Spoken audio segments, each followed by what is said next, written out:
Hey folks, it's Jake here at Canadian Cutting Edge, and today we're taking a look at this, the H6 Free.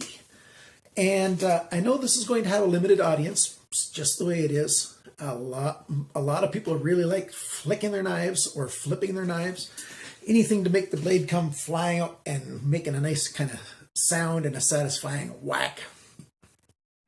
But some people live in places and other people simply desire to have two-hand opening knives. Some people live in places where they're required to have two-hand opening knives. The most well-known one of those, and the one with the most of my audience, is people from Germany. This is a great knife to make a two-handed version of. We've got a nail nick on the side right there, but you don't really need your nail to get in there. You can give it a grab closer to the tip of the blade and just give it a pinch and pull it out. You can grab closer, but you got to use more force, and it's just easier just to grab near the tip and open the knife. And then you've got it out. And this great blade shape that I think is awesome. The preferred blade shape for H6 knives, in my opinion. But there's pros and cons to them anyway. So stick around for the full review, and you might come to see that this is a really good choice, even if you're not required to make this type of choice.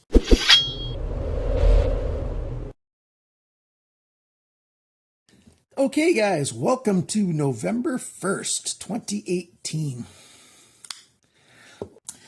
So the H6 is really nice. This is the most common blade shape for the H6 series. This is the Blue Sheep. In fact, this might be the most popular knife for real steel knives right now, or in its history. You get the exact same handle here, but this blade shape is more of this, a riser on the thumb here where your thumb rests, and then a slow drop point and a big belly and a long flat area. So those are the two main shapes that you're coming out with when you're talking about the H6 knives. Even the H6S1, the original small one, it's got a full flat grind, but it's this basically the same shape again. Or you get this shape.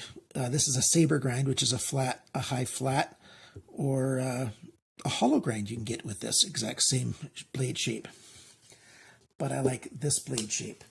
Now, why do I like this blade shape? It is an awesome slicing knife, being a full flat grind. It's got the most gradual taper, and it's nice and wide here, so it's got a long taper to get from the thickness of the blade down to the cutting edge, so it slices well.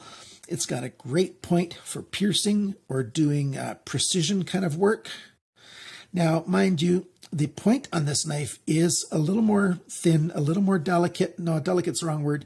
Not quite as strong. I wouldn't call it delicate yet, but not quite as strong as the tip on, say, this knife. So you can clearly see that this is more substantial than this when you get close to the tip. And that's why there's a lot of strength on this style of a knife on the Blue Sheep design as compared to that one. But I do really like this blade shape anyway. So for most tasks, you don't need a very strong tip. And this tip is beautiful, great for precision work. If you do need to pierce things, like I said, and the long sloping belly of this is an awesome slicing edge. So beautiful. We've got a little bit of jimping here, and it's flat because the knife is flat across the top, and then it drops off a little bit. And you get a nice big ricasso there. They decided to do a plunge on an angle. Now that's completely for aesthetic purposes. It helps make the thing look a little more sleek. It makes it look a little bit more like it's moving forward. It's not a big deal to me. I don't think you're going to get much better slicing if the plunge was going, straight across, straight up here, because not that much stuff is going to start getting caught on that tiny edge right there. And in most cases, when you're slicing like this anyways, or if you're slicing through something, you're slicing like this. And so that plunge can be on an angle like that and still be a great plunge. I'm not going to talk much about the handle because the handle is exactly the same as the handle on the Blue Sheep and most of the other H6s, but it's exactly like this handle too, except for it's a little bit bigger than this one. And so watch my other H6 videos, and I still have the video for this blue sheep coming up, by the way. So I'm not going to say too much about this handle, except for I like this tail guard and that guard there. When it's in your hand, it's locked in very well.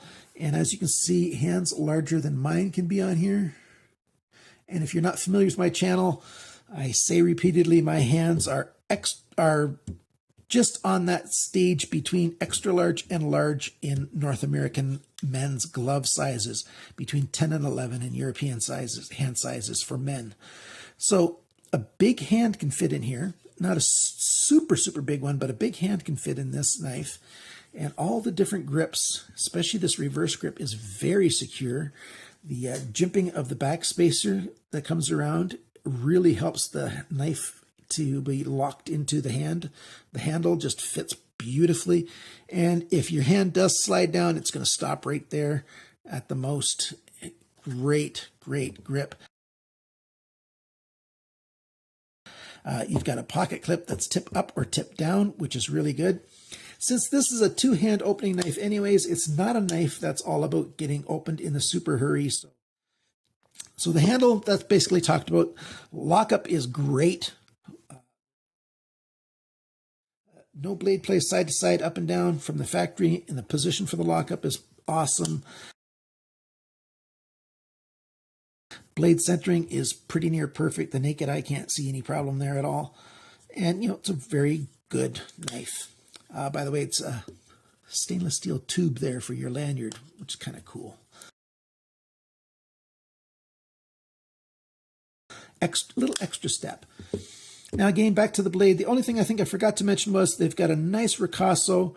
So it comes down and terminates right here so that when you're sharpening the knife, you won't have to rub into, you know, the ricasso there, except for you might rub into the plunge up here, you know, partway up the blade if you sharpen this to a very shallow angle.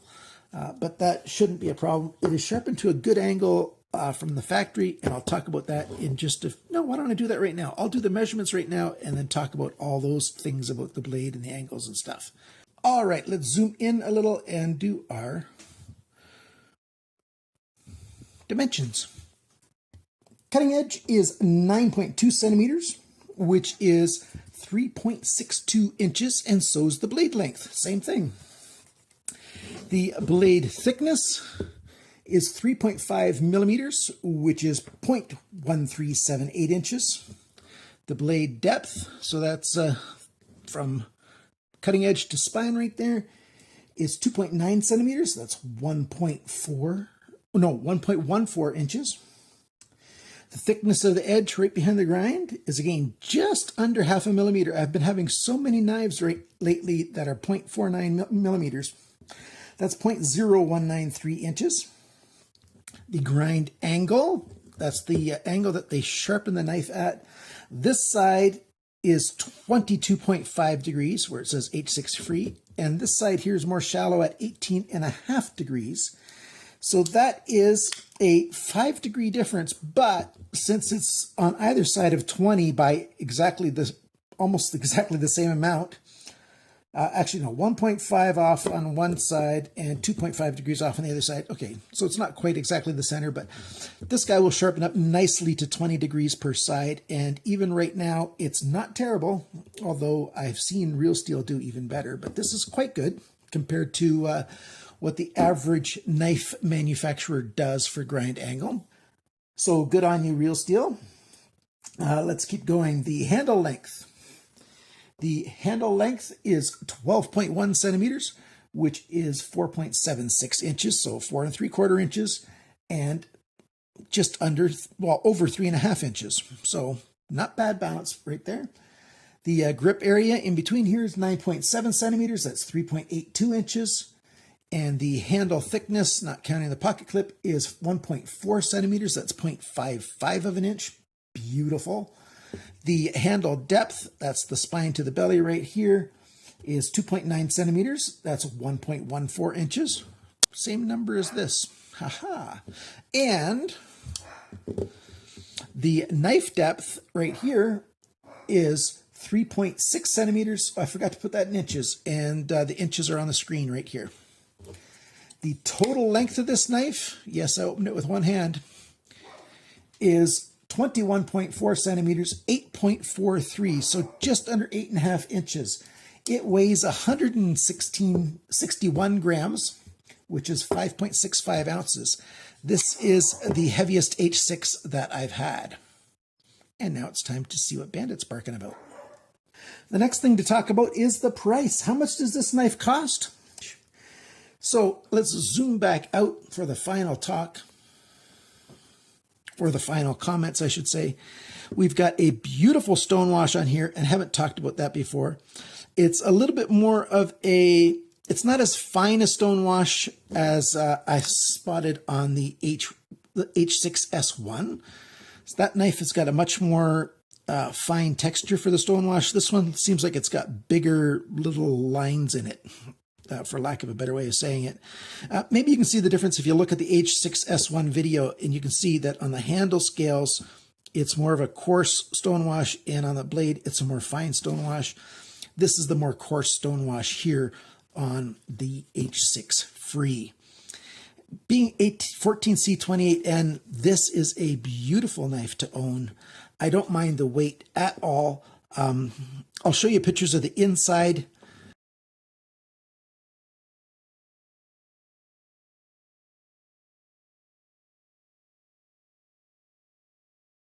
Yes, they could have skeletonized it a little bit more, and I really wish they would have. There are a lot of people who won't buy a folding knife that's over 5 ounces. Personally, I don't care. I'll carry this knife. If I like everything else about it, it could be 8 ounces. I don't care. I'll carry it because I really like the knife. Now, there will come some point where weight is too much, but it's pretty high for me.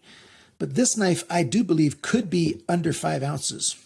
If they just would have skeletonized it a little bit more. But the other reason for skeletonizing it more is right here. There's the balance point. I like my balance point to be right there by that recurve. By the choil. Boy, oh boy, my brain has lost all kinds of words today.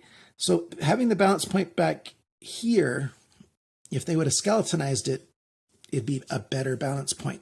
So I like this knife. It's a good knife. If you're stuck with having a knife that you have to pull out like this and use two-handed, you know, you've got this choice. But if you don't like this more delicate tip on this blade, there is the H7 Free. And so here is a picture of that knife because I don't have that knife.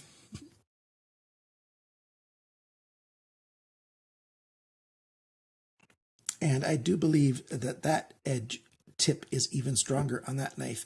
And then you get the same two-handed opening. Thanks for watching. Thanks for liking, sharing, commenting, and subscribing. Here is the H6 Free again. Nice knife. Remember, always cut towards your chum, not your thumb.